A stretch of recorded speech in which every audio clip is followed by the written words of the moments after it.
Hi hello welcome to sauce TV. నేను మీ సుప్రియ. నెల్లూరులో భవిష్యత్తు గ్యారంటీ కార్యక్రమం జరిగింది. ఈ కార్యక్రమానికి ముఖ్య అతిథులుగా వేమిరెడ్డి ప్రభాకర్ రెడ్డి సతీమణి వేమిరెడ్డి ప్రశాంతి రెడ్డి, పొంగూరు నారాయణ సతీమణి పొంగూరు రమాదేవి హాజరయ్యారు. వీరితో పాటు మాజీ మున్సిపల్ చైర్పర్సన్ తాళ్లపాక అనురాధ కూడా హాజరయ్యారు.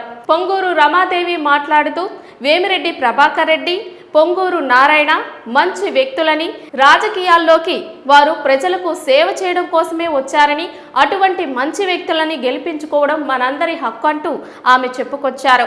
అదేవిధంగా వీరు సిటీని స్మార్ట్ సిటీగా మార్చాలనే ఉద్దేశంతో ముందుకు వెళ్తున్నారని, ఇటువంటి వారిని గెలిపించుకోవాలని ఆమె చెప్పుకొచ్చారు. విపిఆర్ గారు అంటే నెల్లూరులో పరిచయము అవసరం లేని వ్యక్తి.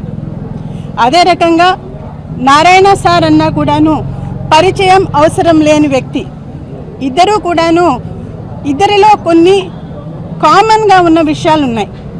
ఇద్దరిలోనూ ఒకే రకమైన తత్వం. అది ఒకే వర్డ్లో చెప్పాలంటే మంచితనం, మానవత్వం మూర్తిభవించిన మనుషులు. అదే రకంగా నారాయణ గారు కూడాను రాజకీయంలోకి వచ్చింది సంపాదన కోసం కాదు. తన స్వగ్రామం, సొంత నగరమైన నెల్లూరుని స్మార్ట్ సిటీగా చూసుకోవాలి.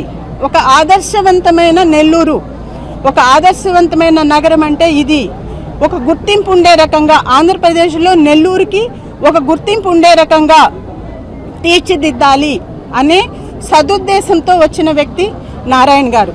ఇటువంటి combination MP and MLA rare combination. మంచితనంతో వచ్చిన వ్యక్తులు వీళ్ళిద్దరు. వేమిరెడ్డి ప్రశాంతి రెడ్డి మాట్లాడుతూ వేమిరెడ్డి ప్రభాకర్ రెడ్డి, పొంగూరు నారాయణ వంటి వ్యక్తులను గెలిపించుకున్నట్లయితే గుండెల మీద చేయి వేసుకొని నిద్రపోవచ్చని చెప్పుకొచ్చారు. అంటే వారి యొక్క పాలన అంత గొప్పగా ఉంటుందని, అటువంటి వ్యక్తులను మనం గెలిపించుకోవాలని చెప్పారు. ఎంపీగా వేమిరెడ్డి ప్రభాకర్ రెడ్డిని, అలాగే ఎమ్మెల్యేగా నారాయణను గెలిపించాలంటూ ఆమె అభ్యర్థించారు. నాకు తెలిసింది ఏంటంటే, నమ్మకం అంటే నారాయణ సారు, విపిఆర్ సారు ఇద్దరు ప్రజల నమ్మకం.